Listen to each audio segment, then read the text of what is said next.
Lauren, thank you so much for joining us today. Lauren is one half of the dynamic duo out of Elevated Ink Works in Denver, Colorado. Lauren, why don't you tell us a little bit about yourself and your kind of intro into wall printing? Sure. Yeah. So, my dynamic duo. So myself and my husband got into this industry. Let's say we're almost 2 years ago. And we always like to just sit around and throw out ideas of like, all right, what's going to make us our millions? What can we invent? What can we do to just get rich quick? And don't worry, we have not gotten there yet. But we were just talking about like walls, and we're like, well, we should just get this printer that just prints something right on a wall. And we're like, wait a minute, that's actually kind of a really cool idea. And of course, it's like it already exists. Somebody else got to that idea faster than we did. And then we just kind of looked at the business side of things and went down that angle of like, okay, this is really cool. We haven't seen it yet in Denver. It's interesting how many people find about wall printing by way of inventing it, or hypothetically inventing it. It's actually a lot more common story than you think of. Like people think of it and they're like, oh shoot, somebody's already done this. And then they jump in with both feet and realize, wow, inventing this thing is actually going to be a lot harder than Yeah. than I ever would Yeah. have imagined, let alone operating one. Exactly. Yeah. And it comes up with the new challenges of yeah, okay, now that it exists, okay, how can we push it to the next limit, right? Where we are like, okay, what can we do that's bigger? What can we do that's, I don't know, making it a curve, and how do we use other brilliant minds to create, like you're saying, some of these amazing designs I or think that's installations? that's the biggest thing. Mark and I, when we first started this thing, like $20 a square foot sounds nice. Like we literally just made it up. It was based off of research into vinyl, what we thought the market could do, what sounded right. But like at the end of the day, we made it up. Like we could have easily started at 30 or 50 or 5. I mean, honestly, at the end of the day, 20 was just kind of a nice sounding number. We're expecting this, that like there would be an evolution from, okay, does it work? What did those prints look like? How is this technology utilized? And I think we're already starting to see it graduate into like, okay, this is a real business. People have been doing this for years now. It's time to start getting a bit more of a playbook. It's a bit more of like, vinyl has the advantage of like everybody can do the same thing, basically. There's not really like, what's the standout there? Like we print it differently? No. Usually it's like we have better designers or we're faster, but there's nothing really. I think wall printing still has a ton of work to be done on like application, some of the things that you mentioned. But the biggest thing we're going to shift to, I think, is like a bit more of a standard playbook on like these design. This, when you wall print with this technology, this always works everywhere in the country. You're going to start seeing like repeat business of like killer apps. Probably the most common right now is schools, of like this thing was built for printing in schools. It's a unique application for this technology in a very specific way. Yeah, we having worked in schools, I'm like the cinder block wall Totally. situation. It's like Yeah. nothing sticks to it. Nothing. It's just like you're right. It's a fabulous backdrop for this, and it's like the more we can get in there, and the more we can make those spaces exciting for kids to learn. Like how Yeah. much fun is that? Absolutely. I mean, I mean, if you ever listen to us and what we talk about, for me, it's always like, I always thought it was the coolest part of any construction project we were working on by far is like, tell me about the artwork, and it gets phased out. Like, it's just a hard thing to do. Frankly, the way that the industry is set up is like, and vinyl leaves a lot to be desired. You can do it. I'm not knocking it. It can look very nice, but it does not work for a lot more applications. And you can, a testament to that is very straightforward. Go walk anywhere and tell me how many white walls you count versus artwork. Like the ratio is massively skewed towards, let's just keep it sterile and white because at least it stays there. And I think we're going to see a major shift with wall printing that way. The school one was interesting because we've done quite a bit of printing in schools, and I mean the last time I walked the halls of a elementary school or a high school was many years ago. So you kind of forget what it was like to be there, and you weren't really focused on some of the smaller details when you were attending school. But you go back into some of these high school and you realize how drab they are, how boring, kind of sterile. And so when teachers and principals and everybody saw what was possible, I mean, our business definitely boomed just in the school side of things.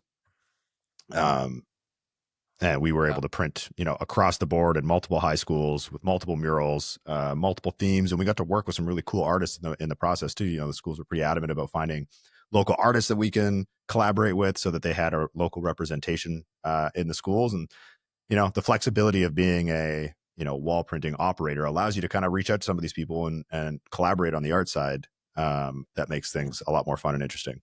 So Lauren, tell us a little bit about your market. Like how did you find you guys are outside of Denver, yes? Is that right? Yeah, we're just south of Denver. We're actually right between Colorado Springs and Denver. So, Oh, okay. Nice. yeah. So tell us a little bit about what it's been like. You got 2 years under your belt. You've been using the wall pen. You guys have gone through many updates and trials and tribulations with the technology. But you work outside of Denver, south of Denver, you said, but Denver would be the major metropolitan that you guys are servicing. Tell us a little bit about what it's been like over the past couple of years trying to introduce this market. I believe you guys are the first in Denver. How have you found it? Yeah, I think we are. And it's been interesting. We've had some commercial applications, some residential applications. We've been doing a lot of the whole lunch and learn thing with different architecture firms and just talking about our product and what we can do. And educating our market because they just don't know it's even an option. So For sure. we have that kind of hurdle as a new business here, and it's exciting because people get really amped up about it. They're like, "Oh, this is the coolest thing I've heard about all month, like all year even." So Yeah. we usually get really positive feedback coming walking away from those lunch and learn opportunities and meeting with people. So we're really hoping to just kind of keep that momentum going of those bigger architecture firms and getting, specced into bigger projects. Knowing the applications with like you said, the school side of thing is a huge plus, and we really want to land some of those larger scale jobs to be able to showcase, hey, this is what this can do. It's amazing. Definitely. It's a huge part of the sales process is doing enough work to be able to validate the work you've done. It becomes a self-perpetuating cycle for sure.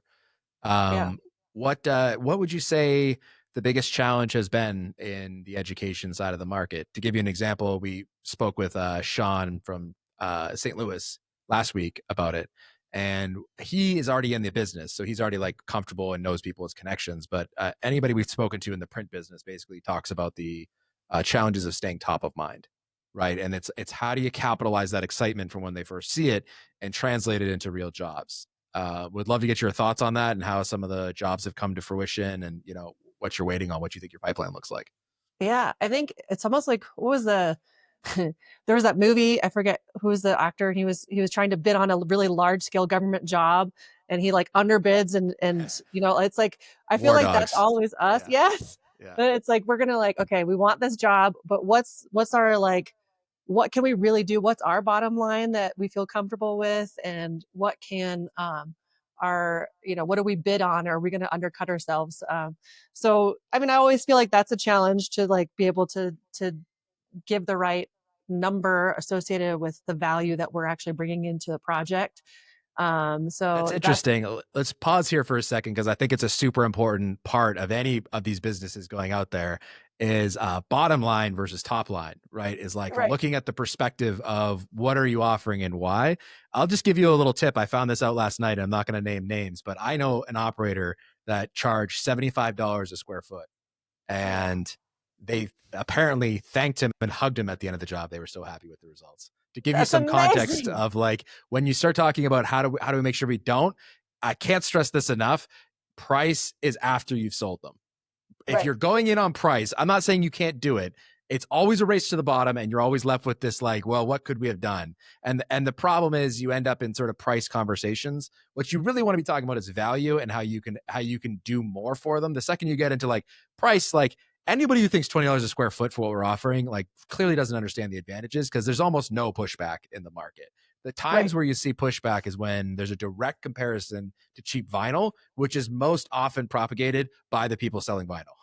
Very, very rarely is there a customer that's pushing back, being like, I can get vinyl for cheaper. It's like, yeah, you get cheap vinyl though. Like, who wants that? Why are you gonna go through all this effort just to have something bubble and peel and not look good? Like that makes to the end user, it doesn't. So I would say as you're looking at this, like you really should be thinking about maybe starting really high and coming down from that point so that there's an emphasis. Now, you did mention residential. There's obviously that's mostly a commercial and high-end commercial type, but I think it's really important that you understand across the country there's operators charging what do you think, Klaus? You're 35 to 45. I would say regularly we hear about that from at least 10 or 20% of the operators, that's where they start and people are happy to pay for it. Yeah. Right. Yeah. Oh, and we've actually got, yeah, we've where we've been pricing it out, we've gotten comments like, "Oh, that's so like that's cheap. That's Lauren, inexpensive." And newsflash, I was that's like, telling you something. I know. I was like, oh my God. Yeah. So Yeah. I get that. But you know, for us as a new business, like the other piece of it is we want to build a portfolio. We want to try new projects that are challenging. We want that. So we're really trying to ramp up just how our exposure, how much we do, and trying to really get that, you know, those first couple years and it just be like, okay, we're getting in there, we're getting in the door, we're getting projects, we're building all of our networks and our portfolio. So we're really that's, I mean, our challenge is not undercutting ourselves, but also like building that, um, yeah, building our portfolio Yeah. and opportunities. The value in the presence, right? Like from, from what Yeah, I can tell from your social media, it's like by establishing yourselves as a household brand in the Denver area, being the wall printing experts in that area is part of your ongoing marketing strategy to be like, well, we're not just a fly by night, mom and pop shop. We are the industry experts in this field. You can trust us with your projects, which is at least the projects. feeling I get when I watch, some of the content and stuff like that relative to, I mean, again, you get a whole scale of content quality out there, and if it's just a repeat of a time lapse, it's like, I don't quite get the warm and fuzzies, but it's like, no, we're a Right. company. We are pushing the limits. Check out all of this work that we've done. It's a good Yep. long term play. It's like very good like long term focus. You're on the like in 3 to 5 years. If your brand carries weight, like it's well worth the investment, Mhm. no doubt about it. It's just harder to get those jobs stacked up in the meantime, right? When that's your focus. But I'm curious. So I would say if I was going to advise anybody on sales, I would say like, go fishing where the fish are. You know what I mean? So it's like, how do you translate that into murals? And I would say like I would be hyper niche and very specifically focused on the 10 and 20% of my pipeline of people looking for murals, which is an odd thing to say because it's not something people really like inherently like. It's certainly not something you buy on Amazon. So it's like, how top of mind can that really be? But I think the people that succeed the most are the ones that pick up a few clients that really love murals or really need the murals and make that whole like trying to get in front of mind and get onto the big scope and remind them you exist. Instead, you're actually solving a problem of theirs, which is like, I want the mural. You're the best way to do it. And that can really accelerate what you're looking for is like there's got to be right now in Denver, 3 to 5 people that are sitting on a wall that you would love to print and they'd love to have you. Like get out there and find Oh, it would be the advice that I'd be looking at. It's like, how do you filter for those 3 to 5 that are really going to put you on the map? Yeah, right. And I feel like we do have like, I mean, Denver is a very, I always like a very creative and kind of definitely. people Yeah. are in the space where they're just like, okay, what else can we do that's creative? What else? And so tapping into that absolutely is something that we are trying to do more and more of. I mean, there's the Cherry Creek Art District. There's all kinds of other, you know, and opportunities there. And we're just like, get out there. This, we're here. Like we can like use us. This is what we want to do. Like, I don't know. I just got to find the right spot. Like you said, like, the applications, we see it everywhere. I mean, now we can't turn the corner and be like, oh, we could totally be right here, you know? So let So me ask you this. So what is your marketing strategy? I know I follow you guys on Elevated Ink Works. Again, we'll put the handles and everything on here so people can check you guys out. I see you yeah. everywhere. Do you find your business through social media? How much of it is like, where are you guys finding your business proportionately, social media or otherwise? Yeah. So we do definitely social media. It seems like our big, our most of our jobs are coming through social media. We're doing some email campaigns. We have actually gotten some really good responses from our email campaigns. So, Nice. um, and just having that linked to our website is, I mean, huge to actually see. I mean, people when they can see it, they get it.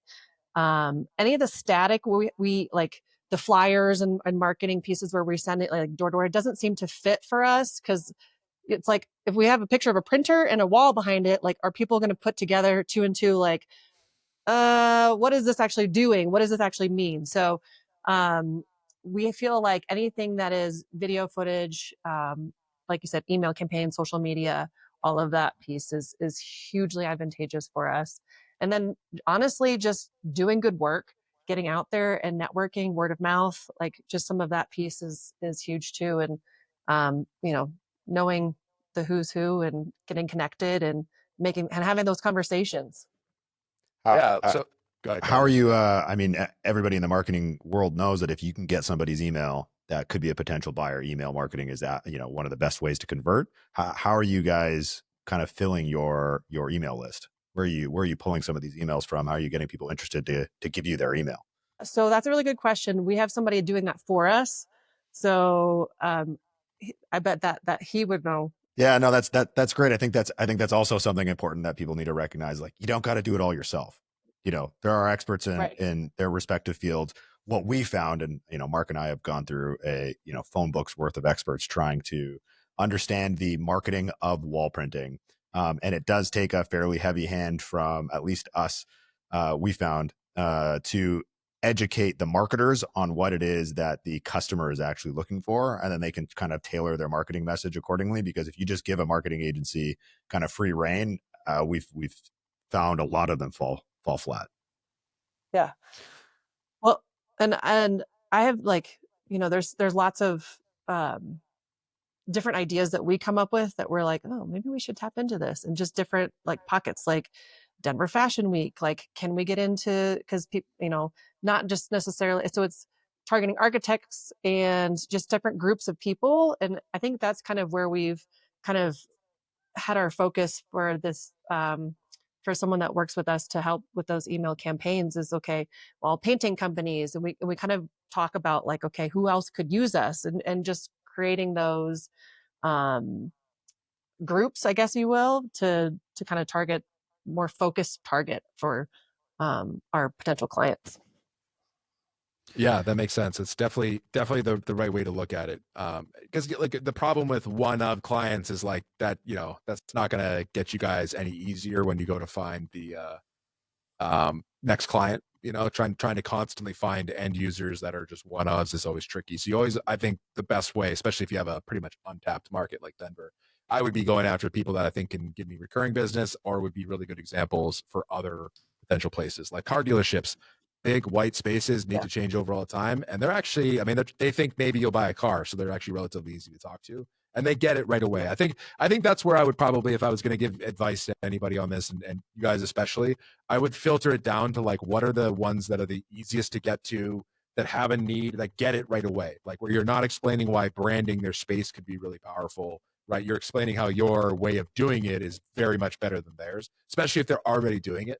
Like you save yourself that step. And like car dealerships are constantly changing their marketing. They're always trying to make it look like the car is the greatest car. It's like, well, brightening up their space and giving like a new way and a new fresh coat of branding is a great pitch for them. They understand it inherently, and I think that that's probably some of the things that I would isolate. Fashion Week's a cool idea because it's like a lot of creative people and creative types, but it is sort of like a heady approach to the market, in the sense that Right.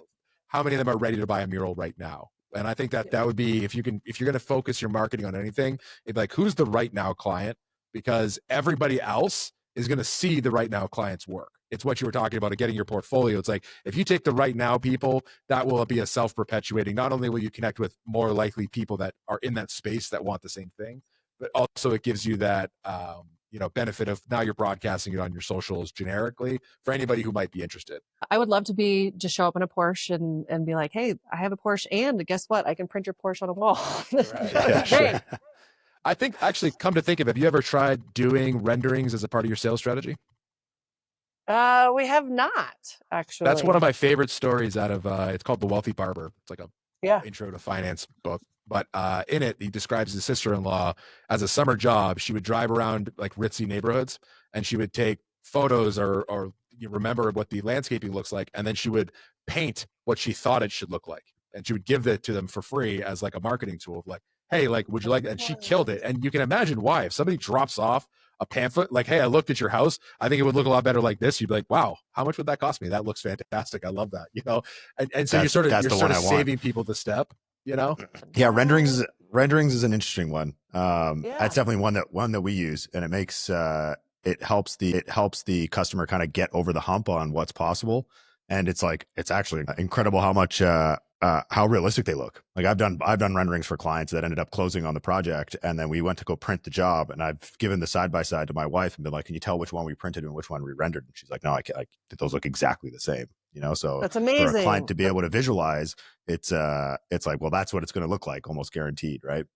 Well, you know what I love about that too is you take, like you were saying, it takes the step out of like, okay, some people come to you like, I have no idea what I want, but I want something. And it's like, well, guess what? I've already done it. Well, And that's this again, is you can use it as a portfolio too. It serves multiple purposes. It gives you. I would love to see somebody use this as a social media campaign, calling all like yes. fill in the blank for a vertical, hotels, schools, Yeah. coffee shops. I don't know. Hey, rendering your space, going to stop by, watch for us do that. Make it a whole campaign. And like, how much effort is it really these days? Like Clauser was saying, you take a photo with your phone anywhere you are that you think would be a good one. Try to get a nice shot of the space, and then I would Yeah. even run like a week-long campaign. Hey, we're going to try vote on your favorite. I'm going to release one per day. Oh, Everyone vote on their favorite. And then we're going to tag this group and see if we can get them to agree on it. It's like, even if it doesn't translate perfectly, how many people are seeing it, understanding what you're doing? Because what you're yeah. selling people is not the printing. You're selling people the ability to like put the printing in their space. And I think like of all the things I preach on this stuff, and I get very much on my soapbox about this, like you really have to emphasize it from the customer's point of view. They care what you're doing to their space, not necessarily how all that stuff is nice, but it's not at the end of the day, you're really selling them being able to say to their friends and family and like, you got to see what we did. Look at this space. It's incredible. You want them to own it. You know what I mean? So anything you Yeah. can do to get ownership on behalf of the client is going to save you that challenge of like, hey, you remember you talked to me last week, you loved it. You said you wanted it. Oh yeah, I guess I remember that. I don't know what, like, you want to take the steps out for them, if that makes sense, right? Wherever you can do Yeah. that and give them that vision so that they can go sell it. You want them evangelizing what you're doing, and you want them to own it. And people, if they have a big wall space, it's not because they don't understand how photographs work, or like it's not because you're explaining art to them, right? It's usually because they're sort of analysis paralysis by analysis, right? They don't know quite what they Yeah. want. It's overwhelming. So Yeah. isolating it and giving them vision, I think, is a really cheap, easy, fast way to like get in front of some clients. You know who the clients are. You know who you want. You know, it's another one. I'm just on my soapbox now. Sorry, guys, but you're going to get this for a little while now.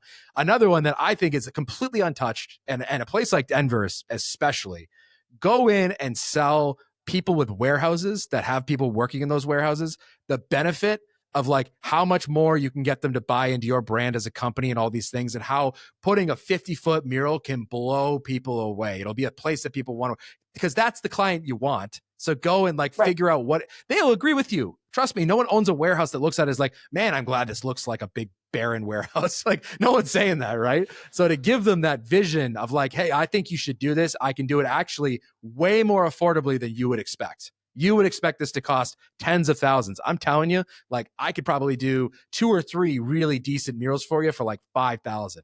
Because at the end of the day, as we all know with the printing, once you're there and set up, like it's margin based. It's not really like, and given how much marketing you're going to get from that and the ability to sell to other people and blah blah blah, like you can afford to give them a screaming deal. And it's a thing that like if all the guy has to do is sign off, think how easy that is. I love it. Do it. Yes. Right. Yeah. We're looking for things like this. Yeah. Absolutely. I love that idea. Thanks for bringing me some ideas here where I can just Absolutely. go out and do some new renderings and say, yeah, this is what we need to do. You got to I put mean, the what hat of the customer on there. And like, Yeah. it's not that people don't care. You just got to be like really clear on what it is they care about, you know? And I think, again, I don't think this is even really limited to wall printing. Frankly, I would go give the same exact advice to a sign shop. Like I don't Right. want to, and it's this. I think this is a classic condition of sign shops. They're sitting there. They're the sign shop. They put their sign out that says they're a sign shop. People looking for signs come and find them, and then they wait for the order and they process it. You're like, well, yeah, but what would be better is going around being like, your sign could look like this. I think that's Yeah. way more powerful. You're gonna get way more business, and it's not like it really this day and age with cameras and whatnot and AI. Like it's not that hard to do. Anybody, average user with a couple hours on YouTube, could figure out how to do this stuff. And think of what that extra business every month is going to do for you. You know, there's also the emotional connection to your space, whether it's your definitely. business or your house or your office, where if you see the space that you're in every day with a new mural on the wall rendered, it's gonna hit different than just a standard mock-up of a regular office with a mural on the wall. You know, it's like, oh my Right.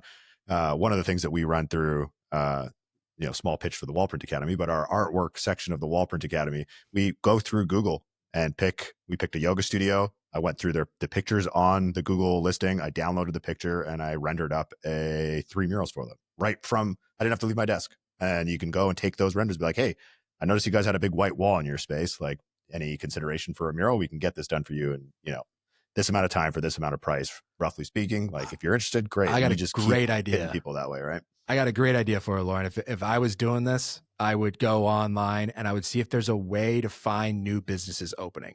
Like, is there a way to filter for grand opening? Opening soon would be even better. There, and then like specifically go and be like, I would love to come in and brand the hell out of your space, and then hammer them with like constant hashtag, like just yell from the bleachers as much as you can. Just filter selectively for that, because again, that gives you that skip a step. They're looking for it, and if they're not looking for it, they're certainly like walking through a white space. It's like walking through a place without furniture. Right? You're like, I know I need furniture. I really wish someone would tell me what couch to buy, because like I would just save me a huge hassle if I knew which one I wanted or what it should generally look like. And I think that kind of value add marketing, they need it, they want it, and you can really show them something spectacular that no one else is doing. You're giving them a silent pitch. I think that'd be a great way to get business, 2 or 3 extra jobs a month without really missing a beat, just focusing on that aspect. Yeah. Well, we always talk about like the value too of, hey, people want to see how this is done. Like, it's a very different way of putting something amazing on a space, and how much value is there for the content that are like, oh my God, this is what they did to create this brand and create this space. And being able to give them that opportunity too, to have access to something that just looks cool and you just want to watch it, because it's like you snap your fingers and something's like appeared on a wall. Like, Right. what? Yeah. That's awesome. Yeah, Yeah, exactly. we actually ended up quoting on a project that unfortunately got canceled because of COVID. But it was a massive office project, and so we had 5 walls quoted, but they had 1 wall that they were going to save for their grand opening specifically. Yeah. Like, we're going to get you to do the rest of the space, but for this wall, we want you to show up. We're going to have a big party with a grand opening. We want you guys to do the mural, in front of everybody, because that's part of the story of what we're trying to communicate here. We're on the leading edge of technology and environmentally friendly, and you guys can tell your story. But just watching the printer print half the time is captivating. We always draw a crowd. I'm sure you guys have the same experience. Like, no matter where you're printing, Oh, there's always people who every have to time. stop and talk, and Yeah. and They're just like, and then they what is become this? What is this robot? your evangelist. Yeah. Yeah. Lauren, let me ask you this: what do you guys do? I like, again, something that you'll hear me say quite often with any operator that comes on here is like, every print is a trade show. It's a little mini trade show. So like, Yeah. what do you guys do to engage with people that come by, besides giving them the sell? Which, like, if you're not doing that, you're crazy. But like, besides that, what other kinds of techniques are you using to engage with these people as they come by? Ooh, that's a good question. I mean, I feel like the biggest thing is just having the opportunity just to stop and talk to him about it. And I was like, yeah, please just, can you record this? Tag us, please. Like, just tell a friend. I don't care. Like, just make sure that everybody else knows about this, because that is our biggest hurdle. So, we are definitely engaging like our just whoever's around, and knocking on door and be like, hey, check this out. Come over. Like, we're printing right now. You're going to want to see this. Yeah. I mean, just yesterday we were at a print, and unfortunately it was an outside project. So it's like, I was very visible. So people were just like, what is this? And I'm like, this is the coolest thing you're going to see. This is like, has now changed your life. You now know something new. Yeah, we're actually printing right now on this space. So, and then I'm handing out business cards, like as we're going, and that's, like it's a great, the printer itself sells itself, to be honest. If people can see it, it sells itself. Yeah. I got another piece of advice for you. I would go one step further on the engagement with other people. What you're looking for is you're looking for ways to motivate them to make action now, right? Especially if you study any marketing, it's about breadcrumbing them to where you eventually sell them. It's like, I just need you to come just one small step this direction. Can you tag me? One small step, leave a 5-star review, one small step. You just slowly coaxing them. And I think business cards are great. Obviously, anybody who's like thinking about a mural right now will call you, but I don't think it necessarily prompts someone to like go take action, and really what you want there is you want word of mouth to carry as far as you can. My advice would be to package it up with this eventual plan of doing renderings and harassing people with it. I would offer that as like a limited time thing. So I would sell the limited option, Scarcity. Then I would sell the fear of missing out. And then I would sell some like what sounds like incredible value, which is like, I will come and do a free rendering in your space. Like, give this to whoever you know. This is a free pass for me to come and do a rendering for you, and I can show you what this is, or it's a 10%, or it's a reason for them to be like, you know what, I'm going to go send this to this person right now. They were just telling me about a mural, and now you've given them a reason to go take action. And I would go one step further. Think of something that you're going to give away for free anyways. I'll give anyone a free consultation. But it sounds really great when I'm like, I will come by and I will do a rendering for you, and like I'll show you all these ideas, and like this is limited because you're seeing it in person, right? And it could be another thing you advertise online, going live and be like, if you stop by, right, you get 10% off any of your next mural. If you come by and chat with us, you get this, right? It'd be a way of like constantly reinforcing everybody that comes through there a reason to take action with you, And I think, Yeah. again, that's the biggest challenge that you've got in educating the market is like, it's an easy thing for me to punt over after my vacation. It's an easy thing for me to wait. I'm not really feeling so well today. Klauser was telling me he's feeling a little sick. Yeah, he's not going to call Lauren. Like it's one more thing. I'm a little tired today. But if you give them a reason, a justification, a scarcity, a limit, a fear, like there'll be a reason to act. And it just all compounds into better and better marketing as you go. Again, nothing wrong with business cards, but think through like QR codes. That'd be a great way to do it. Oh, Print yeah. a QR code while they're there. Hey, come here, get your camera out. Do this. Okay, great. That gives you this. Right. And there's all kinds of fun things that you could do. That's like now all of a sudden you're engaging with them. You have their contact. It's just like right away that immediacy. And again, ties nicely to the technology where they're going to remember that. Oh no, I did this QR code. Like, let me see. Maybe it gives them a video of the print you did that day. Right. Later today, there's going to be YouTube. So if you want to show anybody what you saw, like this will be the link that you need. And you get it right there by interacting with it. Something like that. Right. Yeah. Yeah. We did have a a gentleman at a trade show was like, how much do I have to pay you to print this like tomorrow? And I was like, X number of dollars, and you got it. That's like an easy thing for me to do. Right. Absolutely. I can print that tomorrow. So and that was fun where it was like, oh, this is so cool. You just did that. And I asked you to do it the day before. So yeah. Yeah, definitely. I And guess, you want to reinforce that, right? That's the ease of printing is probably one of the best sellers we've got with this technology. Yeah, you guys also have a lot of experience with trade shows. I've seen. How do you find that to be a sales tool, an avenue for customers? Are you guys finding success? What things are you finding working there? Are they continuing to be worth it? Yeah, so that's a great question. Again, it's that one of those you got to make sure we close the deals and close the loops on that and following up and chasing those leads down. So we've made some good contacts out of the trade shows. Um, Not sure it's the 100% right way to go about it, but again, we that look at it as a exposure, getting out there, letting people see. It's a large chunk of people all in one short amount of time that go through there, so you feel like you're getting at least um, a big number to see what we're doing. So that we find value in, and really just it just depends on who you meet. That's what you never know who you're going to meet there. So putting on that game face of, okay, this is what we do. This is what we can do for you. And yeah, so we do think that there is value in just kind of again, it's another way of mass networking almost, if you will. What types of trade show? I think probably for me, when I look at that, my biggest contention with trade shows, especially these days in my experience, and which is not like extensive, but I've certainly been to my fair share, is that you end up selling to other salespeople. Like mostly it's sellers. Like it's not often you're getting they theoretically exist, but overwhelmingly my impression of trade shows is other sellers walking by, seeing what you're selling. You know what I mean? Yeah. So you end up selling it, like, and they're naturally good at networking these things. So like you do get a lot of cards and interaction and stuff, but it's like ultimately what you want are the buyers. Right. So I think it really comes down to like, what trade show are you going to? What have you found is the most successful, or which ones do you like going to, or what are you thinking about in terms of type of trade show? What industry? Yeah. So we actually did the AIA conference. So oh, nice. Okay, that's a good so one. that was actually really good because every single person that walked up to our booth was basically an architect. So right. Yeah, exactly. that was a great conference for us to go to, and they're talking to us about the projects, right? Like, here's this project. This is what I need. I've already spec'd in this, and I could see you here, and they already know that whole project. So so that was a really good conference for us. The home shows, if we were looking for that residential application, but we seem to have gotten more B2B networking there. So we ended up doing more logos in more print and business spaces, which was great.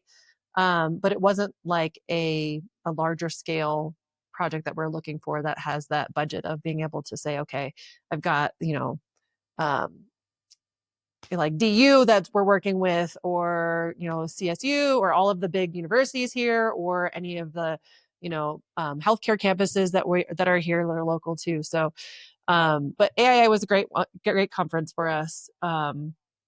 So we hope to go back to that again. Yeah, what's interesting about that group and community is like you never know when one of those projects ends up falling into your lap. That you could have made an impression with somebody there, and then 2 years later, you get something across your desk being like, "Hey, this is this design firm happened to spec you into this project," which happened to us on one of our projects, and it's a nice reminder to be like, "All right, well, I mean, exposure is important. Sometimes it's hard to put dollar amounts to it." Um, Right. when it doesn't close right away, but if you're preaching to the right crowd, at least there is opportunity there. The key, I think, though, is always to again be able to give them a reason to give you their email, and then have a reason to follow up with them. Check out this Yeah. great new project here, this new application here, this problem solved here. We were able to undercut vinyl here. All of these reasons to stay top of mind. It doesn't have to be every day or every week, but once a I month or think once a quarter. I think that's probably the number one thing I would focus on for any architect design group is I would come up with really clever phrases and provocative ways of describing why it's better than vinyl. And I would be hitting them once a month with like a side by side. Like Clauser said, you can undercut those jobs very easily. They're very bloated jobs relative to wall printing. I mean, we've done it twice now where we came in at 50% or less of what they got quoted. And you're like, that's easy money for us. I got no problem. This is a simple job. I'm more than happy to make $2,500, right? It's great that Sinorama wanted to charge you $7,900. That's fantastic because we're more than happy to come in there and scoop it. And I think that's a lot more common than you'd guess. So I think, again, trying to stay top of mind, like what do you want the architectural group ultimately thinking, having met you and seen your technology? Next time I'm doing vinyl, like I'm going to reconsider and maybe I can do it this way instead. And so like constantly reinforcing that. Are you thinking vinyl? Are you talking to people about vinyl? Here's why you should consider an alternative. And again, you're just fishing, but like those will be bites. That's stuff that like people are like, you know what? I was just talking to somebody and I thought it sounded expensive. I think that's a lot more common than we would have any way of like really actually figuring out in any sort of survey or whatever. Is like, was the vinyl job more expensive than you thought it should be? Is like, it's not something people typically think about afterwards. But when they get the quote, it's like, you don't expect this to cost this much, right? And being able to go in and tap that and be like, and by the way, here's all the benefits that kind of come with, environmental durability, whatever your kind of angle is there. Yeah. I think for us, what's really interesting, I don't know if you guys have gotten this as well. Everybody wants to know about glass or application on glass. So it's one of those where I'm like, architects really, I don't know what it is about their world that they just have this vision for other uses for glass. But I'm like, okay, let's think about that a little bit. But it's one of those where I'm like, why do the architects want to know about our application on It glass? Like, it might vary. It might vary by jurisdiction, but there are rules and regulations, at least here in Canada, where you have to have some form of graphic on a glass pane so that people don't walk into it. So you'll just some companies just keep it really simple and just put just a hatched white line across, just so that it gives some visual barrier to people who might be hard of seeing or what have you. And so you have to have something on glass, which means that if you're going to be putting something there, you might as well make it look cool. Is at least the way I would look at it. So that's probably a big one. okay. Glass fronts, glass doors, offices, and things like that. Yeah, it's so interesting to me. Yeah, but that's another area where like, okay, maybe playing more and more with that too. It's a good idea. Again, go where they're looking, because then you can offer, once you get in, tip of the spear, you can offer all kinds of stuff. I think probably who was I talking to about this? I think probably a big part of the reason that a disconnect here for people trying to understand what the architectural design community is looking for, if I may be so bold as to like take a stab at what I think it is. I think there's a big difference from their perspective of like the graphic t-shirt and like polka dot patterns. Do you know what I'm saying? And like everything we advertise is about like a postcard and a graphic t-shirt. It's like, I'm not saying that's not like, doesn't belong in everybody's wardrobe or whatever, but like, it's kind of a statement every time. You know what I mean? You're not going to, you want to be careful with how you utilize that statement within your wardrobe. And for them, a lot of what they're looking for are textures, patterns, soft subtlety. Even this is a bit much. It's like, it's too much of the focal. And this is funny enough. And I, again, to plug our own Wall Print Academy, highly recommend people go through Clauser's style guide and the module that he goes through it. Cause like, it's interesting because you can add such a finer detail. There's like, there doesn't need to be this like really bold thing. It can actually, you could easily put a texture. You could easily just put a soft gradient. And I think giving them an opportunity to understand that like this isn't really like your direct, it's not a poster. It's not a movie poster that you're putting up necessarily. You can give it like a soft accent and make it more subtle. And I think you get a lot more traction within the drywall space if you didn't try to make it a poster every single time. Again, let's admit it. It's bold. That's why we love it. It's because it screams at you and that's cool. But like, as a part of their whole thing, right? The whole balancing act coming together. It's like overdoing Tabasco sauce, I guess is what I'm getting at. It's like you really want to make sure you use it subtly and you try to mix in other flavors. And I think that's a big one that people need to like try to work at, is giving some examples of like, here's a softer way we approach this. This doesn't have this smack you in the face. It's more like a really general wallpaper. It's like a really simple pattern. Yeah. Yeah, that's not a subjective opinion either. I mean, our largest project to date was with an organization that we unfortunately can't name and we can't share pictures of because of NDAs, but it wasn't murals. It was right, specifically it was full molding. It was 8 floors. We did 38 very subtle trim moldings printed on the wall, and then they actually put frames and things on top of it to break up the hallways of this brand new office building. And it was just print on repeat. We had, again, these kind of 40-foot walls, and we did, 10 of these frames per wall. And you just worked your way down the hallway and around the corners. And it just kind of broke up what would have been this otherwise really stark white wall. And if you put a mural on each one of those things, like Mark's saying, it just would have been overwhelming, especially in a workspace. It's just like, it was just too loud. But these were very thin black lines. It was like as if they drew them on with a crayon, which when we were printing, you could imagine the feedback we got from everybody who walked by being like, what the hell are you guys doing? Like, what is this? I don't understand. Why do you need a printer for this? Right? Yeah. Why are they doing this? Like, is this all this thing could do? It's like, you got this awesome piece of technology that can do some incredible work. And here I am printing like black crayon lines onto a wall. But, from the designer's perspective, and then, obviously the client had to sign off on it as well. It, again, just broke up the space a little bit in a way that they otherwise wouldn't have been able to do. If you did it with vinyl, you would have to have covered the entire hallway, the entire office floor walls would have been just plastic, which then seems sterile as well. Where in our case, it was, again, well finished drywall, and then our framing on top. And it, I would have never imagined it when we got into this space that would have been, our at least our largest project to date. But it was great printing for us. It was really easy to repeat. We were able to actually hire somebody in because it was like, here it is. I spent a couple of days being like, this is exactly how it is. Here are all your files, go nuts. And you just kind of let them loose. Yeah. But that's funny. That was because we got that question a lot at some of the home shows, was like, well, I've got too much stuff on our wall. And we're like, actually, we could print behind your things on the wall, and we could even print your frames. So we did that one day. We're like, okay, we got to go home. And it was one of those like, we got to go home and we got to put all of these gold frames, and then we could put different pictures into it just to give people the idea of like, okay, there's so much you can do with it. Like, but that's interesting that your biggest client was like a black crayon drawn. And it's funny. We went through a whole exercise of like, maybe this is, we're big proponents of like, if it's not right for wall printing, like go a different direction. We're not against using a hand painted muralist where that becomes appropriate. Just hire the person and treat it like a project. Yeah. And really, there was no other way to do it, frankly. Like, it sounds really crazy, but like that crayon look was like, how are you going to paint that and make sure it looks good and be accurate? It's like, it seems silly, but it was really the only way certainly the most profitable way we could figure out of doing it, and really ultimately gave the best results. Another thing that I think is, and this is maybe something that we'll take on as a part of the research aspect of our business, but something that I want to see is how you can do perspective, how you can adjust the shape of the space by putting the right lines, like a long hallway. If you were to do the lines right, could you make that feel less enclosed? You know what I mean? Like, that's a different kind of piece of art. Like, you're standing so oblique to it, right? That like, how do you change the way this looks by introducing other lines and other perspectives? So something that otherwise would be way too overwhelming, or you'd never get the right view of it. You could turn into like kind of a cool perspective shot, and that's true equally of like drop shadow. How do you utilize these things to make it look like it's 3D, even if it isn't? Yeah. All I can envision are those the visual, what is it called, where like you're standing in one Yeah. spot of the room, and then you on the other side you look like you're giant but you're actually not, and Yeah. it's like the distortion of the space enough to make it look It's all and give perspective, it right? wow factor. Yeah.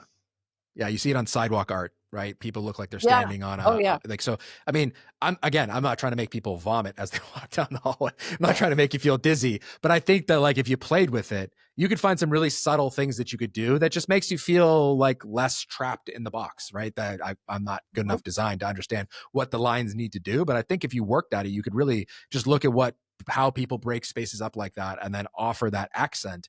And then all of a sudden now what you're doing is you're building like a nice playbook for the architect to follow. Like, oh, you know what? Someone was just looking at a long hallway. You know, what would be cool is if we did this, right? You know what I mean? And then that gives them like a real tangible thing that the next time they see it, they can grab onto that design idea that they had. So yeah.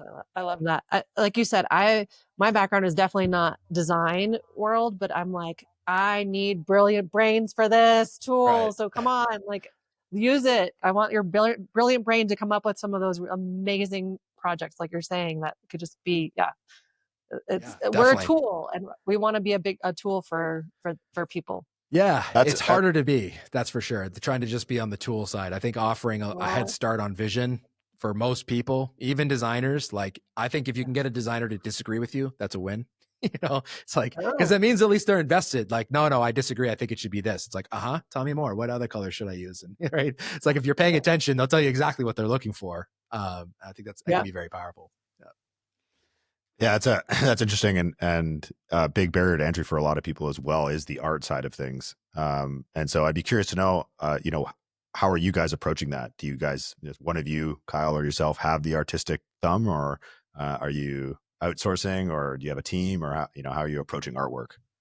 Yeah. So I do not have a graphic uh, thumb myself. I mean, I know the basics kind of going back, and I'm a ceramicist by nature, so I actually do pottery, and so I can do like, so I see form and I see color and I see texture and that piece, but coming up with something actually like illustrated, I don't have the tools or the IT expertise for that. So we actually usually, any of our custom work, we have other graphic artists produce that for us. But we have a couple of people that are some amazing talent. One in particular just has this background of advertising, marketing, interior design. And I want to clone her and just like make multiples of her, because she can just take people's vision, or like you're saying, Mark, with just producing a vision for them and saying, this is what you need to do. And yeah, she's amazing. So, and then just the other, reaching out to artists themselves to say, hey, do you have like a graphic file for this? Or here's what we're doing. Here's the space. Can you alter it just enough to make it, like you said, not just a poster that's stuck onto a wall, but give it depth and give it, some other life to it. So, working with photographers, another one too, we're reaching out and giving them their licensing fee for whatever that might be for to print. Oh, hey, have you thought about printing your photograph on metal? Hey, have you, just giving them those other opportunities to also, produce different types of work for themselves. Um, so yeah, we tend to outsource all of that piece. Nice. Yeah. And I don't know how you've been finding it, but for us, certainly, artists, when they find out what we're up to, are actually a lot more willing to work with us than our YouTube comment section might imply otherwise. We've had some choice words thrown our way for taking jobs from artists. But at the end of the day, it's the ability to collaborate with artists and wall printers is actually massive. And, it also allows a lot of artists who might not be in the mural space to be able to produce kind of mural size and mural quality works that give them an opportunity to see their work in a way that they otherwise would have never have seen. Yeah. And we're worldly. Like we have access, if it's a graphic file, we have access to artists who Right. might be in another country. And guess what? Now they're represented here in the United States. Like, I mean, that to me is like, we're not only, I feel like that we're actually enhancing the artist community because it may be somebody that wouldn't have the opportunity to necessarily be here in the United States. So I, I love reaching out to just any global opportunity that we have. Yeah, absolutely. Yeah, it's working with artists is always a fun one for us and something that we try to do anywhere we can. And it's also just great from a marketing perspective as well because you get to double dip. They're super excited to share that their work is now put into space with this company that they collaborated with. You do the cross post and the tagging and collaborating on social media, and you get an exposure to a customer and client base that you otherwise would have never have gotten exposure to. Yep, exactly. Yeah. Yeah, no, this was awesome, Lauren. Thank you so much for taking the time to chat with us. And you guys have been great in the wall printing community. Both you and Kyle are massive contributors. You've been at the forefront for some very big projects, some very new approaches, curved walls, printing at heights, scaffolding. So it's always great to chat with you guys, to share stories, and to hear about how your business is going. Thanks for having us. We love talking with you guys and sharing. Thanks for watching this episode of the Wall Print Academy podcast. If you're interested in learning more about the wall printing industry or looking to get started with your own wall printing business, be sure to check out the link down in the description below for your chance to join the Wall Print Academy today. Thanks again for watching, and we'll see you on the next one.